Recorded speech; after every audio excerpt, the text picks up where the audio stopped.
Certains antalgiques chez certaines personnes peuvent augmenter les douleurs, que la codéine, pour agir, a besoin de se transformer en sa forme finale, qui est la morphine. Le cerveau, quand il reçoit ce message amplifié, peut décider que non, finalement, c'est pas si grave, et décide naturellement d'appuyer sur le frein.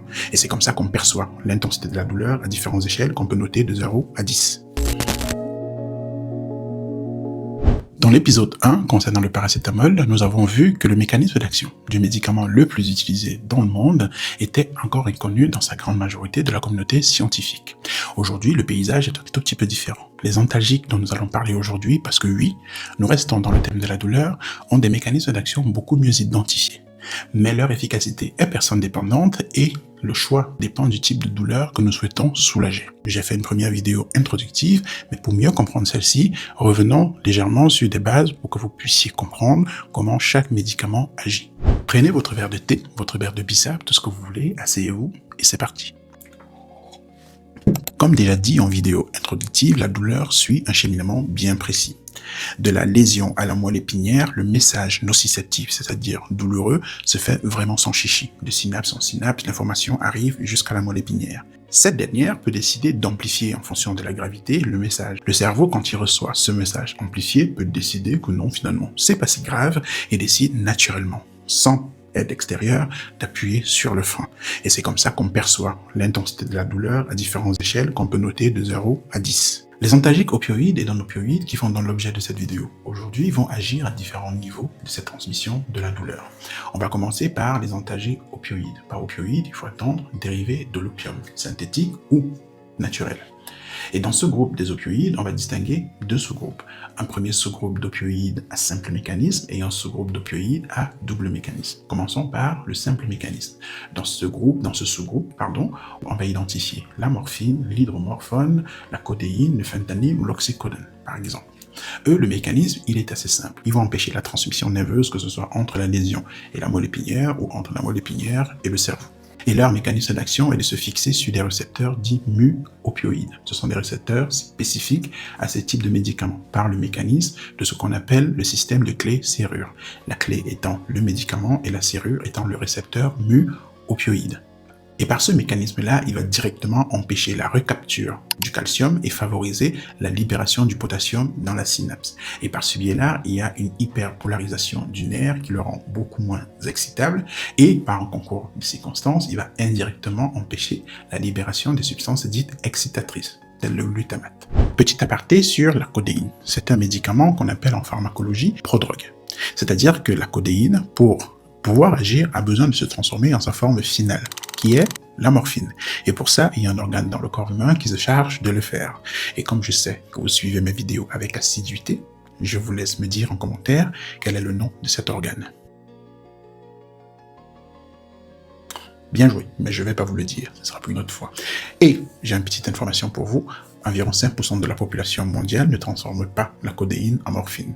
Donc vous allez vous prendre votre codéine, c'est pas étonnant que ça n'agisse pas, parce qu'effectivement la codéine pure a une activité pharmacologique extrêmement faible. Donc il faut absolument qu'elle soit transformée en morphine pour agir pleinement.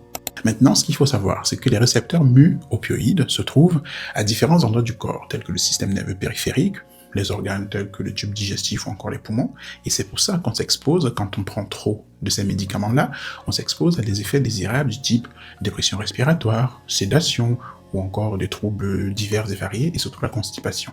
Et petit conseil pour vous, lorsque vous êtes constipé parce que vous prenez trop de morphine, de codéine, ou tout ce que vous voulez comme opioïdes, la seule façon d'arrêter la constipation, c'est d'arrêter le produit. Il y a cependant un petit paradoxe. Lorsque vous vous exposez trop à ces médicaments dits opioïdes, morphine, codéine, tout ce que vous voulez, au bout d'un moment, la douleur que vous étiez censé soulager, elle s'accentue. C'est bizarre, hein, mais c'est comme ça. On ne sait pas trop l'expliquer, mais ce qui est certain, c'est que ça crée un certain déséquilibre, et tout stimuli que le corps humain n'aurait pas considéré comme étant une douleur, le devient tout à coup. Et dans ces cas-là, c'est pas la peine d'insister, il faut changer de classe de médicaments. Maintenant, passons au sous-groupe des opioïdes à double mécanisme. Ici, j'identifie comme médicament le tramadol, que vous connaissez tous, et le tapendalol. Tout comme la codéine, le tramadol est une prodrogue, qu'il faut que l'organe de tout à l'heure, et je vous attends toujours en commentaire, et au passage, abonnez-vous, ça ne vous coûte rien, ce tramadol doit être transformé en molécule appelée M1. Et c'est cette molécule M1 qui aura sa double action.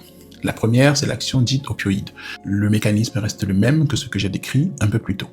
La deuxième action, je ne sais pas si vous vous souvenez, je vous avais dit tantôt que le cerveau avait la capacité intrinsèque, sans l'aide extérieure, d'appuyer sur le frein afin de gérer la douleur.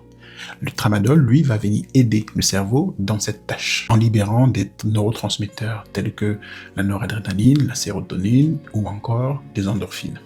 Un peu comme les antidépresseurs antalgiques, parce qu'il y a des antidépresseurs, quand on les prend, ont une composante antalgique. Amitriptyline et la dulozétine, par exemple.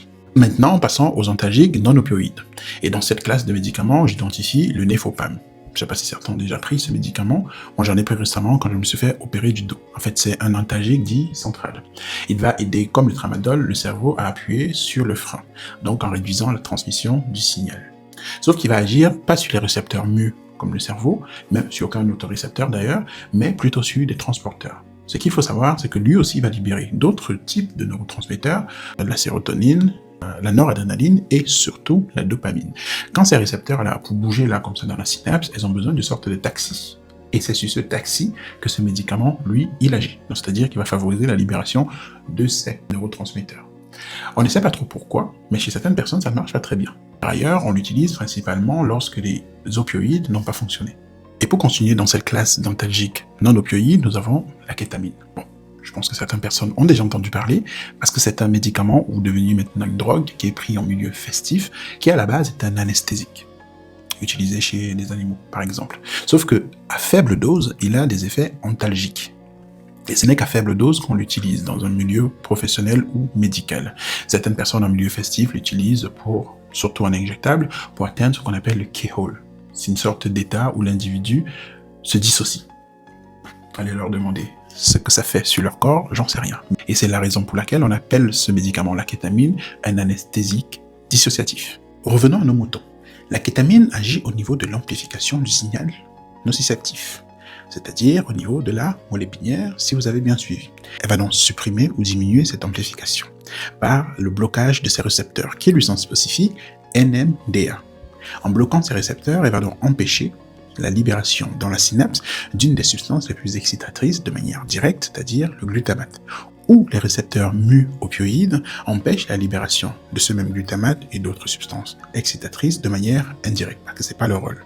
La kétamine à très faible dose peut soulager pendant des heures et des heures, chez certaines personnes, pas chez tout le monde, et est utilisée lorsqu'il y a une composante neuropathique, par exemple, ou lorsque les autres ont complètement échoué.